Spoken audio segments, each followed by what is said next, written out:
नमस्कार। आज मैं फिर आपके सामने अपराध की एक और घटना लेकर आया हूं। आज के अपराध की घटना दिल्ली की है और बहुत हालिया है। घटना की तारीख है 22 नवंबर 2022। इलाका है पालम, थाना भी है पालम। टाइम था रात के 10:30 बजे।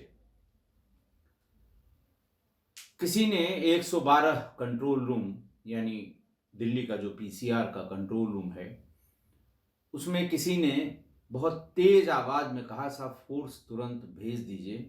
पालम की एक कॉलोनी में दरवाजा भीतर से बंद है, लेकिन भीतर कई लोगों के चीखने की आवाज आ रही है।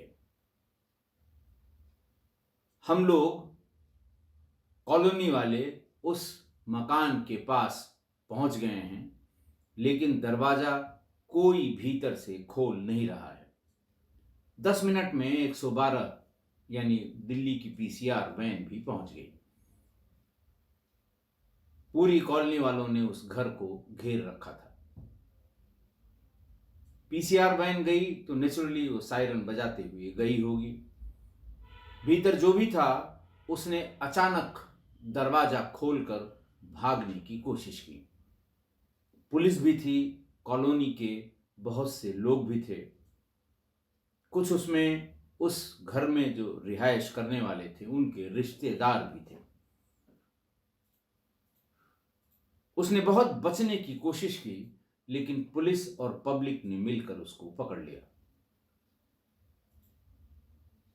उससे पूछा गया कि आखिर भीतर शोर क्यों हो रहा था और शोर क्यों थम गया। वो बिल्कुल चुप था, कुछ भी बताने की स्थिति में नहीं था।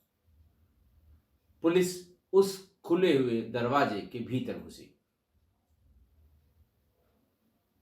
उसमें बाहर वाले कमरे में सबसे पहले एक 75 वर्षीय महिला दीवानो देवी की लाश पड़ी हुई थी, जिनके सिर पर गंभीर चोटें और गले पर कटे का निशान और पूरे कमरे की फर्श पर खून ही खून था। पुलिस और भीतर घुसी तो वहां एक महिला और एक पुरुष की लाश पड़ी थी। महिला दर्शना देवी, उम्र 47 वर्ष। पुरुष दिनेश सैनी, उम्र 50 वर्ष। और भीतर बाथरूम के भीतर एक नवयौवना, एक नई लड़की, नई उम्र की लड़की का भी शव पड़ा था। बाद में पता लगा इसका नाम उर्वशी है, उम्र इसकी 18 वर्ष है। ऐसा मंजर देखकर पुलिस के भी पसीने छूट गए। पब्लिक तो त्राही त्राही कर गई। हर कमरे में लाश और ताजी लाश, ताजी हत्या, तुरंत की हुई हत्या। सारी डेड बॉडीज से खून अभी भी निकल रहा था। दर्दनाक था देखने में, रोए खड़ा करने वाला दृश्य था। किसी को समझने में देर नहीं लगी कि ये केशव कुमार जो लड़का पकड़ा गया था, जिसकी उम्र 25 साल थी, ये उसी की कारस्तानी है। उसके कपड़ों में चारों तरफ खून लगा हुआ था।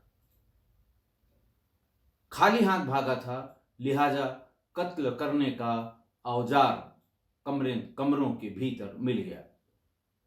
देखने से लगता है कि सबसे पहले बुजुर्गवार दीवानो देवी, जिनकी उम्र 75 वर्ष थी, उनका कत्ल हुआ, और सबसे अंत में जो सबसे कम उम्र की लड़की थी उर्वशी, उसका कत्ल हुआ। मौके पर आरोपी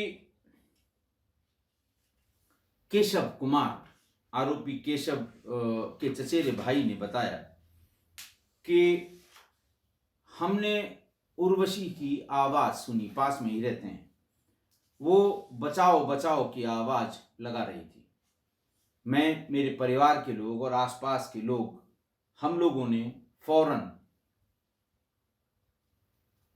घर की तरफ रुख किया, दरवाजा खटखटाया। केशव दरवाजे के उस तरफ था। आवाज लगाकर कहा, दरवाजा खोलो, क्या बात है? केशव ने कहा, हमारा फैमिली मैटर है, चुपचाप यहां से चले जाओ। लेकिन उसके बाद जिस तरह से आवाज कमजोर हो रही थी या जिस तरह से चीखें निकल रही थीं, उससे लग रहा था कि भीतर कुछ गड़बड़ है। शोर मचाकर और मोहल्ले वालों को बुलाया गया। सभी लोग आ गए। धीरे धीरे भीतर से आने वाली आवाजें बंद हो गईं।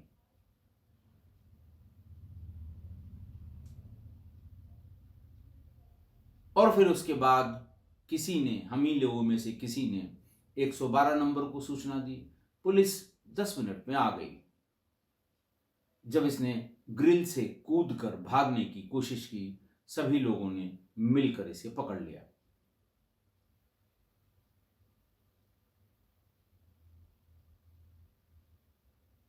यानी जो हत्यारा पकड़ा गया, जो अपराधी पकड़ा गया, उसने अपनी दादी दीवानो देवी, अपने पिता दिनेश, अपनी मां दर्शना और अपनी बहन उर्वशी को मार डाला था, कत्ल कर दिया था।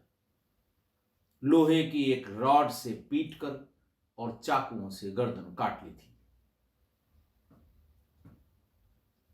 25 साल के इस लड़के ने ऐसा क्यों किया, ये जरूर जानने के लिए पुलिस और सारे लोग परेशान थे। आरोपी के यानी केशव के चाचा ईश्वर भी वहां पहुंचे थे। उन्होंने भी बताया कि भीतर से जिस तरह आवाज आ रही थी, लग रहा था कोई गंभीर घटना है। दरवाजा तोड़ने का भी प्रयास किया हम लोगों ने, लेकिन दरवाजा वो टूट नहीं सका। और जब पुलिस आई है और इसने भागने की कोशिश की है, तभी इसको गिरफ्तार किया जा सका है। केशव मां बाप का इकलौता लड़का था।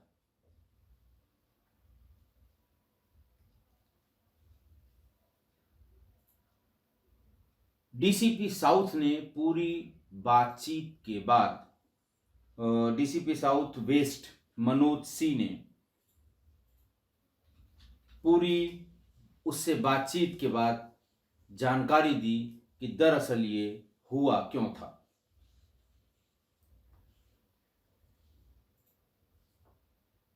उन्होंने डिटेल में बताया कि ये लड़का 12वीं तक पढ़ा था ओपन स्कूल से। उसके बाद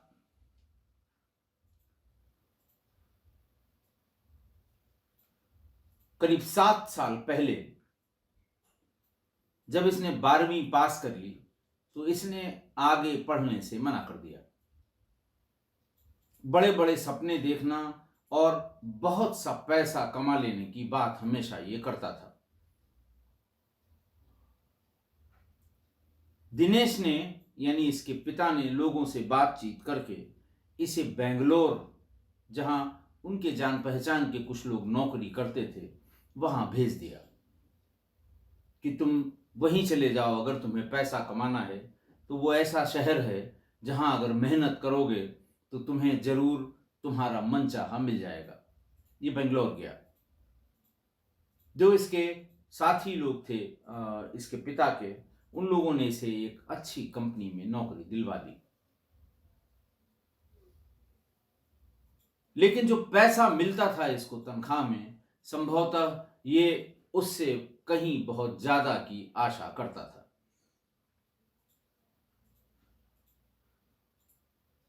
एक दिन मैनेजमेंट ने इसको बुलाकर इसके रूम पर जाकर ऑफिस के बहुत ढेर सारे कागज बरामद किए, प्लेन पेपर्स, पैकेट्स।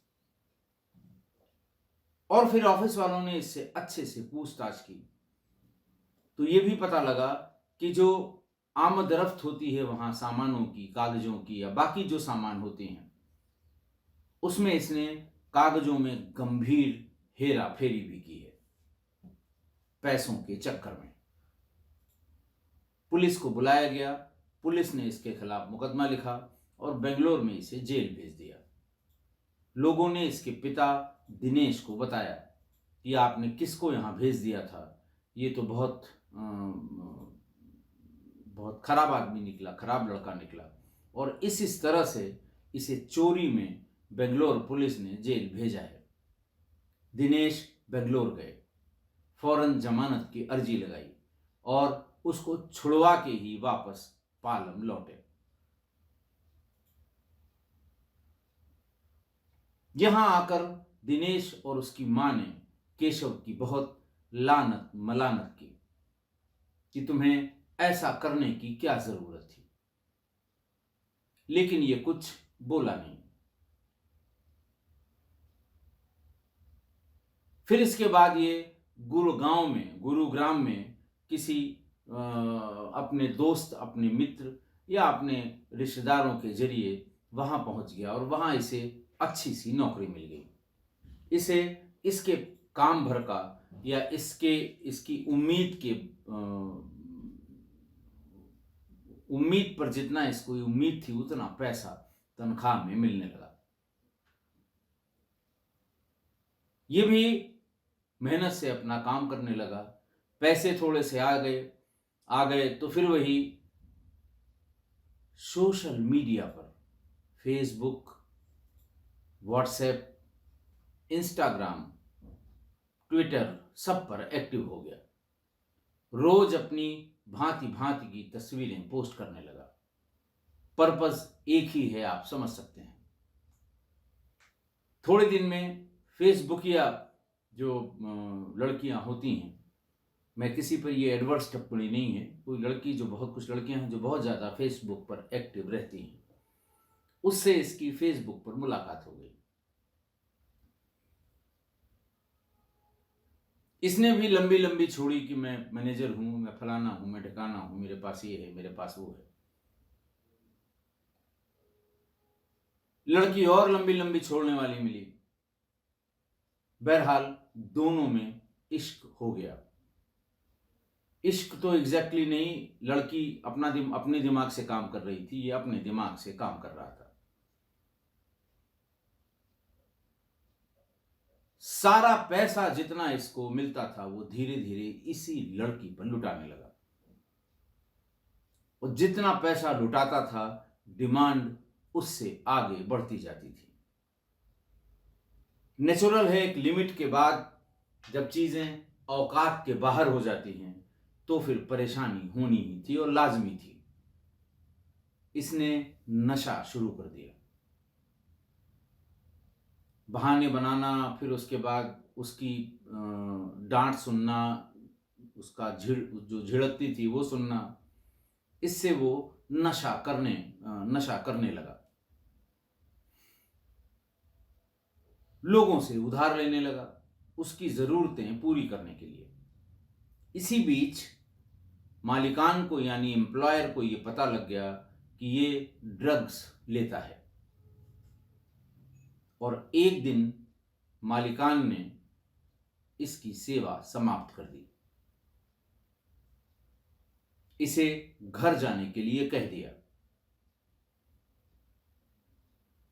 जैसे ही उस गर्लफ्रेंड को, उनकी इस प्रेयसी को ये पता लगा कि ये नौकरी से निकाल दिया गया है, उसी दिन उसका मोबाइल स्विच ऑफ हो गया। इनके भी इश्क का भूत उतर गया। इधर वो फैक्ट्री से बाहर हुए, नौकरी से बाहर हुए, उधर उसने भी किनारा पकड़ लिया, नए की तलाश में लग गई होगी। ये उसके चक्कर में घूमने लगे, कहीं मिल जाए कहीं, और फिर धीरे धीरे नशे में डूबने लगा। पैसा मिलता नहीं था। उधार की लिमिट खत्म हो गई थी। भाग के घर आ गया। घर में लोगों ने, यानी इसके माँ, पिता और दादी ने इसे बहुत समझाने की कोशिश की। कुछ दिन तक तो ठीक रहा। माँ भी कभी कभी पैसा दे देती थी, पिता भी दे देता था, और जब बहुत ज्यादा जरूरत होती थी तो दादी इसको पैसा जरूर दे देती थी। फिर इसने जब पैसे की कमी पड़ने लगी, दोस्ती नशेड़ियों की ज्यादा हो गई, तो छोटे मोटी चोरियां भी करने लगा। बैटरी की चोरी, स्टेपनी की चोरी, कार या किसी गाड़ी के साउंड सिस्टम की चोरी। इतना पैसा मिल जाए कि 4-6 दिन तक इंतजाम हो जाए नशे का। शुरुआत स्मैक से की और गांजे पर आ गया। पैसे की कमी हुई तो धीरे धीरे नशा भी बदलता गया। सस्ता वाला नशा, गांजे का नशा करने लगा। घर के लोग बहुत परेशान हुए और इसे नशा मुक्ति केंद्र ले गए। वहां भी जब इसे नशे की डिमांड बॉडी करती थी तो ये तरह तरह के नाटक नौटंकी करने लगा। मां की ममता थी, वो भी जाके देखती थी, पिता भी जाके देखते थे, और हर बार ये कुछ न कुछ पैसा उसे देकर आते थे। पैसा ही मांगता था वो, कि यहां इसको देना है, वहां उसको देना है, इसका खर्चा करना है, उसका खर्चा करना है, दवा मंगानी है, फला दवा यहाँ नहीं मिलती है, बाहर से मंगानी। इस तरह बहाने बना के वो पैसे लेने लगा। और ऐसा लगता है कि नशा मुक्ति केंद्र में नशे से तो मुक्ति नहीं मिली होगी, लेकिन नशे का और आदी हो गया। नशा मुक्ति केंद्र वालों ने ये भी कह दिया कि भाई आप लोग आते हैं, पैसा दे जाते हैं, मैं कैसे करूं, मैं क्या करूं और कैसे ये ठीक होगा, आप लोग मत आया करिए। तभी धीरे धीरे इसकी आदत में सुधार होगा। माँ बाप और बहन ने जाना बंद कर दिया। जब ये बात दादी को पता लगी कि कई महीनों से उससे मिलने भी कोई नहीं गया, तो वो बुजुर्गवार अपनी ममता में, बच्चे के उस लाड़ में, वो उससे मिलने पहुंच गई। दादी को देखकर वो खूब रोया, खूब गिड़गिड़ाया और सिर्फ एक ही बात कही कि हमें यहां से निकाल कर ले चलो, मैं यहां मर जाऊंगा। दादी ने कहा बिल्कुल निकाल कर ले चलूंगा, ले चलूंगी। घर आई, अपने बेटे और बहू से कहा कि उसे फौरन वहां से ले आओ। कोई फायदा नहीं हुआ, पैसा खर्च हो रहा है, साल भर हो गए। पूरे परिवार ने दादी के इस प्रस्ताव का विरोध किया कि ये वहीं सुधर सकता है, यहां और खराब हो जाएगा। लेकिन दादी नहीं मानी और फिर अपने बेटे बहू को के साथ वहां गई और जो फॉर्म होते हैं, जो फॉर्मेलिटीज होती हैं, वो पूरी करके उसे घर ले आए।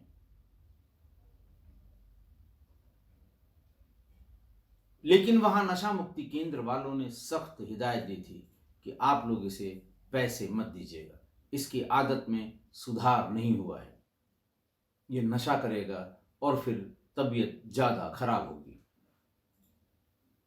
घर वालों ने पैसा देना बंद कर दिया। फिर यही उसी चोरी पर आ गया। एक चोरी में ये मौके पर पकड़ा गया।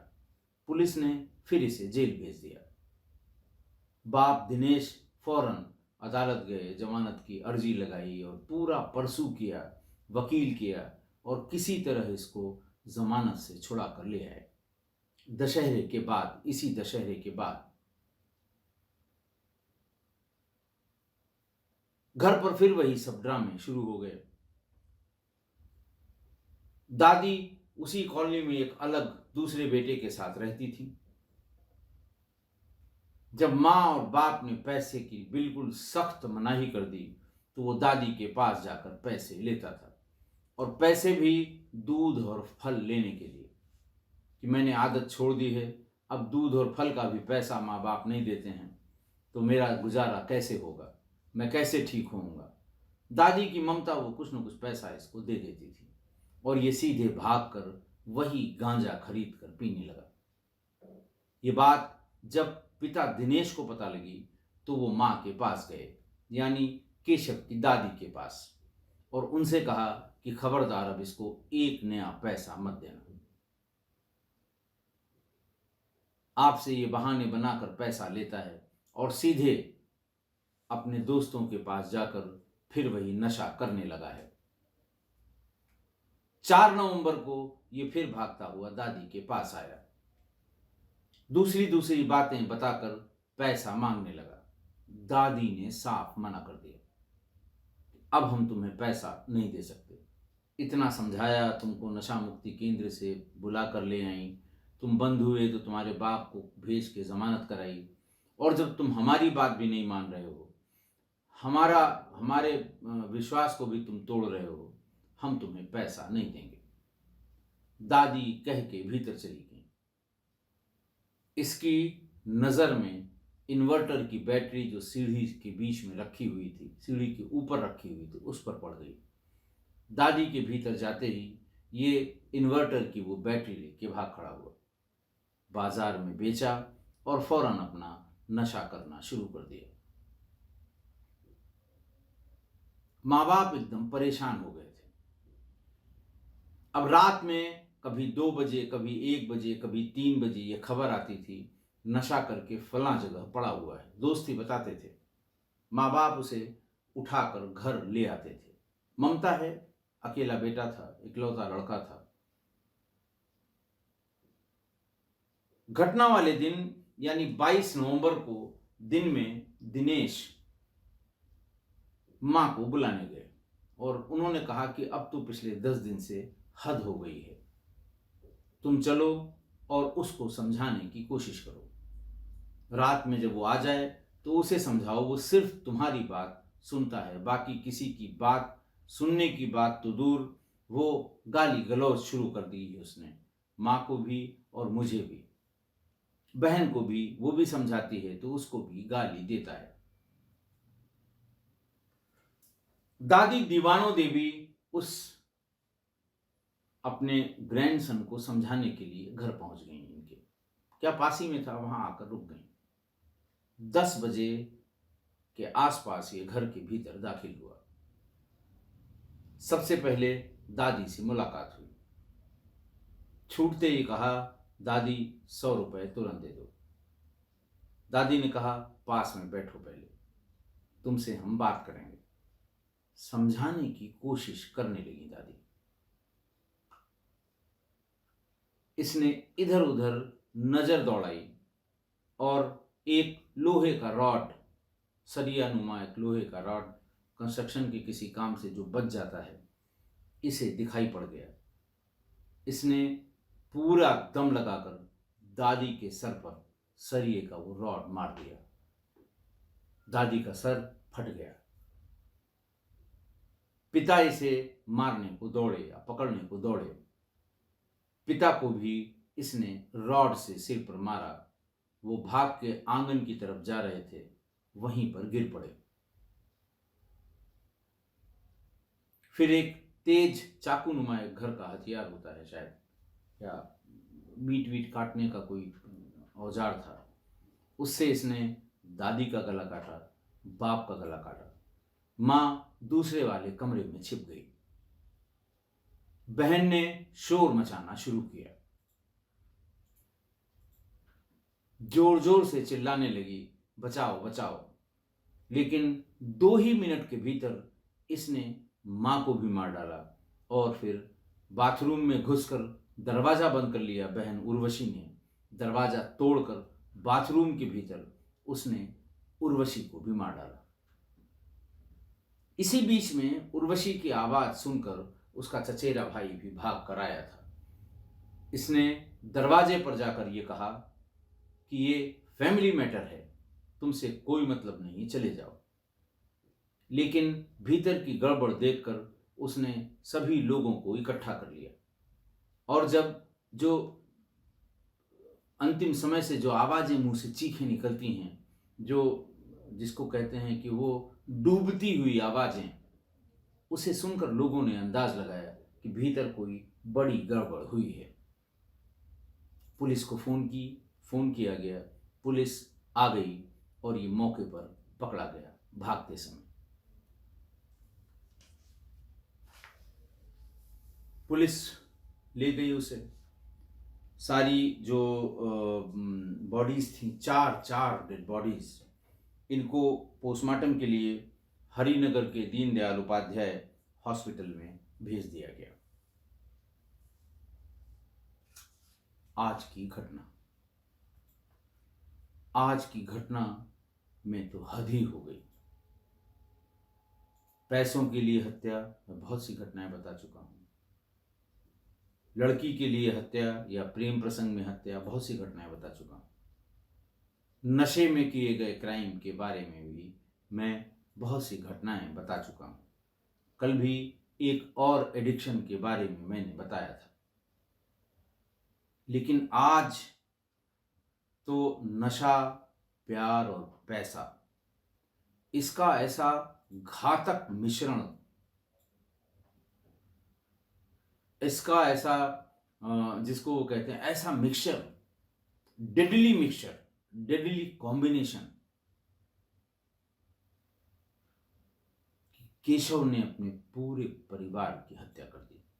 ध्यान रहे कि केशव इस परिवार का इकलौता चिराग था, इकलौता लड़का था। अच्छी खासी नौकरी करने लगा था गुरुग्राम में, लेकिन वही आदत सोशल मीडिया पर भौकाल बनाने की बनाया, और जिस चीज के लिए बनाया वो एक मिल भी गई मोहतरमा। उन्होंने देखा कि इसको लंबी लंबी फेंकने की आदत है, पैसा भी है। उन्होंने अपना काम शुरू कर दिया। कमाई का सारा पैसा किसी न किसी बहाने वो वसूलने लगी, वो लेने लगी, वो एक्सटॉर्ट करने लगी, सेंटिमेंटल ब्लैकमेल करने लगी। जब उसकी डिमांड बढ़ने लगी और केशव को लगा कि ये हमारी औकात के, कुछ दिन तो इधर उधर से उधार मांगकर पूरा किया, लेकिन उसके बाद जब डिमांड कम नहीं हुई तो इसने नशा करना शुरू किया। धीरे धीरे फोन पर बात कम होने लगी। फोन उठाता नहीं था या स्विच ऑफ कर लेता था जब वो नशे में होता था। एम्प्लॉयर को भी पता लगा कि ये तो ड्रग एडिक्ट हो गया या ये ड्रग्स लेकर भी वर्क प्लेस पर आता है। उन्होंने फौरन नमस्कार किया। इनकी नमस्कार सेवा के बाद ये वहाँ पहले तो घूमे इधर उधर, ढूंढा उसको। अच्छा, इधर जैसे ही इन्होंने बताया कि मेरी नौकरी यहाँ ख़त्म हो गई, वैसे ही उस लड़की ने भी, उस गर्लफ्रेंड क्यों कहेंगे, ये तो मौकाटेरियन टाइप की गर्लफ्रेंड थी, उसने भी मोबाइल स्विच ऑफ किया, मुंह मोड़ लिया, कभी बात नहीं की। और ये दर्द केशव कुमार और नशे में डूबने लगा। लेकिन नशा पूरा करने के लिए पैसे की जरूरत थी। उधार देने वालों ने मना कर दिया। आसपास रहने वाले भी हिकारत के नजर से देखने लगे। मजबूरन भाग के इसे घर आना पड़ा। घर वाले शुरू में तो इसकी छोटी मोटी जरूरत पूरी करते रहे। उनको जब ऐसा लगा कि ये पैसों का गलत इस्तेमाल कर रहा है, उन्होंने पैसा देना बंद कर दिया। तब ये छोटी मोटी चोरियां जिसमें उसके नशे का सामान मिल जाए वो करने लगा। मेन होल का ढक्कन, सड़क के किनारे जो बिल्डिंग मटेरियल सरिया वरिया पड़ी रहती है वो, बैटरी, टुल्लू, स्टेपनी, व्हीकल्स का साउंड सिस्टम, ये चोरी करके मैंने बताया किसी एक चोरी में पकड़ा भी गया, जेल भी गया और बाप ने ही जमानत भी कराई।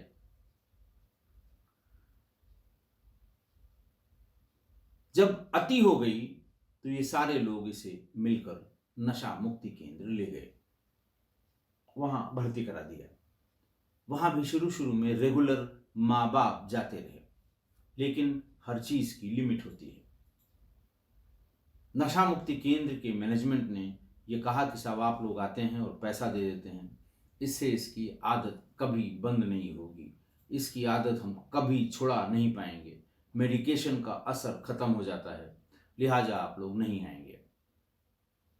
कोई बात हो आप फ़ोन से पूछिए, फ़ोन से मैं बात करा दूंगा और फ़ोन से ही इसका हाल चाल भी बता दूंगा। माँ बाप ने जाना बंद कर दिया। इसने किसी तरह से दादी से बात की, रोया गिड़गिड़ाया, दादी इससे मिलने गई। जब उसने ये बताया कि 4 महीने से कोई नहीं आया है, वहां पर फिर उसने वही ड्रामा किया, रोया गिड़गिड़ाया, माफी मांगी, दुनिया की बात।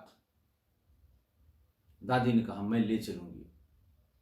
घर आई, अपने बेटे बहू से कहा, वो लोग नहीं माने, झगड़ा किया, लेकिन अल्टीमेटली उसे वहां से ले आए दशहरे के बाद। लेकिन आते ही वो दादी से दूध के बहाने, फल के बहाने और दूसरी प्रोटीन के बहाने, जो जो डॉक्टर की दवा के बहाने पैसा लेता रहा और नशा करता रहा। और 4 नवंबर को जब उन्होंने पैसा देने से मना कर दिया अपने बेटे बहू के कहने पर, तो उन्हीं के इन्वर्टर की बैटरी चोरी करके उठा ले गया।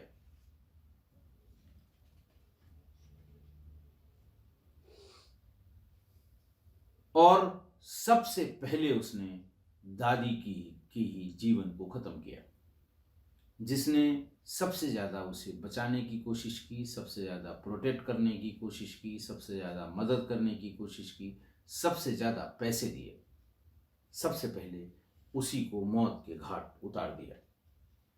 तो मैं किस्सा गोई परिवार के लोगों से यही कहूँगा कि ये अच्छी तरह से समझ लीजिए आप कि ड्रग एडिक्ट होने के बाद एडिक्ट की संवेदनाएं, ममता, रिश्ता, लगाव, परिवार का स्नेह, ये सब खत्म हो जाता है। खत्म ही नहीं, बिल्कुल खत्म हो जाता है।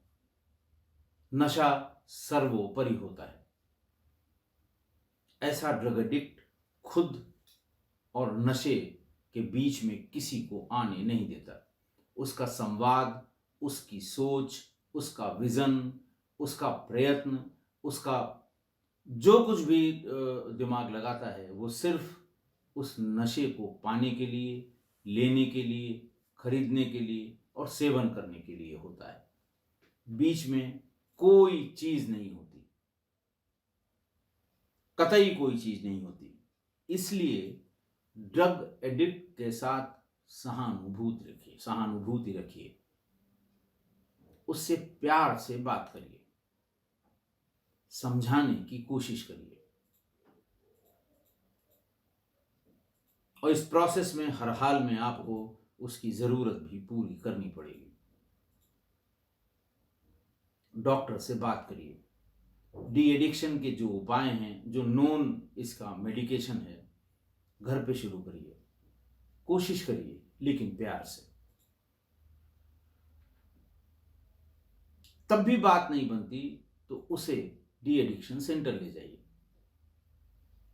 डी एडिक्शन सेंटर में ही नाता बिल्कुल मत तोड़िए, मिलते रहिए, डॉक्टर से प्रोग्रेस पूछते रहिए, दवाओं का कितना असर है ये पता करते रहिए, क्या रूटीन है ये पता करते रहिए। लेकिन कभी उसके साथ ऐसा व्यवहार न करिए कि वो रिएक्शनरी हो जाए।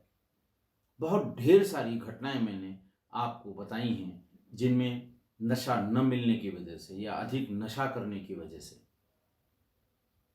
और घर वालों के विरोध के कारण नशेड़ी रिएक्शनरी हो जाता है। तो आप अपना व्यवहार खराब न करिए उस ड्रग एडिक्ट से। आप चाहे उसकी माँ हो, पिता हो, भाई हो, बहन हो, नात हित हो, रिश्तेदार हो, कोई भी हो, लेकिन उससे अपना व्यवहार खराब मत करिए, वरना वो रिएक्शनरी होगा और अंत में वही होगा जो आज की घटना में हुआ है। आशा है आप मेरी इस बात से सहमत होंगे। आज के लिए इतना ही। बहुत बहुत धन्यवाद।